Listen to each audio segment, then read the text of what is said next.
Hello friends, मैं हूं शहबाज और ये वीडियो शुरू करने से पहले मैं ये बात क्लियर कर देना चाहता हूं कि मैं ये वीडियो किसी की ज़ाती ज़िंदगी के ऊपर बात करने के लिए नहीं बना रहा और ना ही मैं इसलिए बना रहा हूं कि मैं किसी को इस्लाम सिखा रहा हूं। मैं ये वीडियो इसलिए बना रहा हूं कि एज ए पाकिस्तानी, क्योंकि ये मेरा पाकिस्तान इस्लाम के नाम पर बना था और अगर कोई चीज़ कैंसर की तरह मेरे मुआशरे के अंदर फैल रही है तो मेरा ये फ़र्ज़ बनता है कि मैं उसके ऊपर बात करूं। आजकल पाकिस्तान के सोशल मीडिया के ऊपर एक शादी बहुत वायरल है और ये शादी है एक यूट्यूबर लेडी की, और ये वो यूट्यूबर लेडी हैं जो कभी सिंगर बनने की कोशिश कर रही थी, जो आजकल पाकिस्तान की लेडी डायना बनी हुई है। फिर ये लेडी पाकिस्तान के कई मॉर्निंग शोज़ में आई और इस लेडी ने बहुत से यूट्यूब चैनल स्टार्ट किए लेकिन कामयाब नहीं हो सकी। उसके बाद वही हुआ जिसका डर था, जो आजकल पाकिस्तान के मुआशरे में हो रहा है। इन्होंने खुद को और अपनी सिस्टर्स को अपनी कामयाबी का सहारा बनाया। बहुत सी बातें हैं जो मैं इस लेडी के ऊपर कर सकता हूं लेकिन मैं नहीं करूंगा, क्योंकि सामने से यही जवाब आएगा कि ये हमारी पर्सनल लाइफ है, किसी को क्या मसला है। लेकिन मैं उस चीज़ के ऊपर तो बात कर सकता हूं जो मुझे और मेरे मुआशरे को इफ़ेक्ट कर रही है। बात करेंगे इकरा कंवल के यूट्यूब चैनल से एस्ट्रोलॉजी के कंटेंट के ऊपर, कि जब मैंने इन पर वीडियो बनाने के लिए सर्च शुरू की और मैंने कुछ वीलॉग्स देखे तो यकीन करें कि मैं 2 से 4 मिनट से ज़्यादा इनका कोई वीलॉग नहीं देख सका। मैं बिल्कुल भी इनके ऊपर वीडियो नहीं बनाना चाहता था, लेकिन मैं मजबूर होकर ये वीडियो बना रहा हूँ क्योंकि बात है मेरे पाकिस्तान के मुआशरे की, बात है हमारी इस्लामी तहजीब की और बात है हमारी आने वाली नस्लों की तरबियत की। अब एक प्रोग्राम के अंदर ये मौसूफ़ा कहती हैं कि इन्होंने अपने दुबई टूर के अंदर 50 लाख रुपए खर्च कर दिए। कितना का खर्चा हुआ होगा? कम से कम 50 लाख रुपए ज़ाया उड़ा के आई हूँ। 50 लाख रुपए। अब 50 लाख रुपए देखने और सुनने वाला तो यही समझ रहा होगा कि इन पैसों से कई गरीब घरों की बच्चियों की शादी हो सकती थी जो घर में बैठी बूढ़ी हो रही हैं। और आप उस मुल्क के अंदर जहां जिस मुल्क की 70% आबादी सतह गुर्बत से भी नीचे है, आप वहां कैसे अरबों रुपए अपनी शादी पे खर्च कर सकते हैं?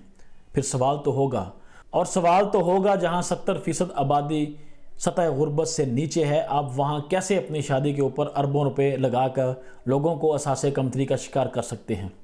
और फिर सवाल तो होगा बिना निकाह के कैसे आप अपने मंगेतर के साथ रंग रलियां मना सकते हैं? और फिर सवाल तो होगा कि जहाँ पाकिस्तान में 80% लोगों को कुत्तों की तरह जेलों में फेंका जा रहा है, जहाँ पाकिस्तान में अब इनकलाब की ज़रूरत है और जहाँ हमारे किबला अव्वल पर यहूदियों की यलगार है, वहाँ हमें दुआ की ज़रूरत है और हम अपनी शादियों में लोगों को डांस सिखा रहे हैं।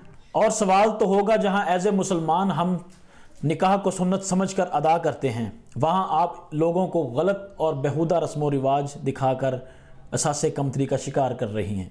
और जब सवाल तो होगा आपके ऊपर बहुत ज़्यादा जिम्मेदारी आयद होती थी और आपने इस मुआशरे को बिगाड़ने की में कोई कसर नहीं छोड़ी। ऐसे वीलॉग्स देखकर महसूस होता है कि पाकिस्तान के अंदर 2 ही सोसाइटीज़ और क्लास बची हैं, एक बहुत ज़्यादा अमीर और एक बहुत ज़्यादा गरीब, क्योंकि मिडिल क्लास लोग तो इस वक्त पाकिस्तान में गुर्बत की चक्की में बुरी तरह पिस चुके हैं। पैसा कमाना कोई नाजायज़ और बुरा काम नहीं है। क्या पैसा कमाने के लिए ये ज़रूरी है कि पूरी की पूरी फैमिली को ग्लोरीफाई किया जाए? This is cancer for Pakistan, और यह कैंसर पाकिस्तान के अंदर बुरी तरह फैलता जा रहा है कि पाकिस्तान के मर्द पैसा कमाने के लिए अपनी औरतों का इस्तेमाल करते हैं। एक यूट्यूबर जो कल किसी दूसरे यूट्यूबर को कहता था कि ये अपनी वाइफ को वीडियो में लाकर व्यूज़ हासिल करता है, आज उसका अपना वीलॉग अपनी बीवी के बगैर नहीं होता। टिकटॉक हो, यूट्यूब हो या फेसबुक, पाकिस्तान के अंदर पैसा कमाने की होड़ लगी हुई है, चाहे उसके लिए किसी को कोई भी कीमत अदा करनी पड़े।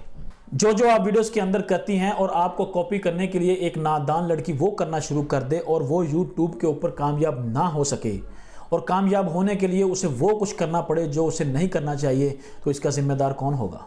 मैं ये नहीं कहता कि आप वीलॉग छोड़कर 5 वक्त की नमाज शुरू कर दें, क्योंकि वो मामला आपका और आपके अल्लाह के दरमियान है।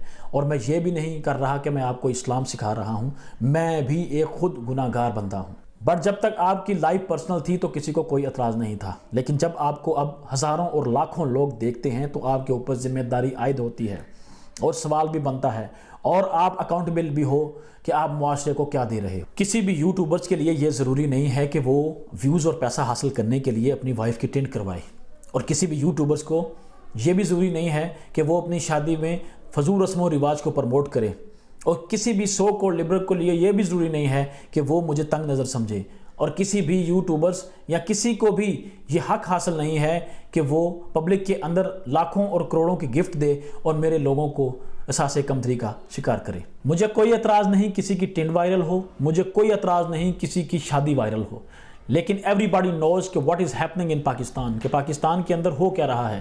اگر ایک عام بندہ دیکھے گا کہ جسم دکھا کر ایک ویگو حاصل کی جا سکتی ہے تو پھر پاکستان کے سوشل میڈیا کے اوپر ننگ دھڑنگ ہی چلے گا۔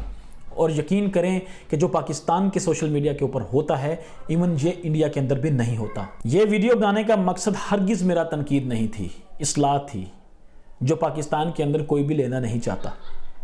لیکن اگر آپ کو پھر بھی لگ رہا ہے کہ آپ جو کر رہے ہیں وہ بالکل ٹھیک ہے تو آپ اپنی آنے والی ہر ویڈیو کے نیچے کمنٹس پڑھ لیا کریں کہ پاکستان کی پبلک آپ سے کیا ڈیمانڈ کر رہی ہے، کیونکہ ہدایت اللہ پاک نے دینی ہے اور میرا اللہ پاک ہدایت کسی کو کسی وقت بھی دے سکتا ہے۔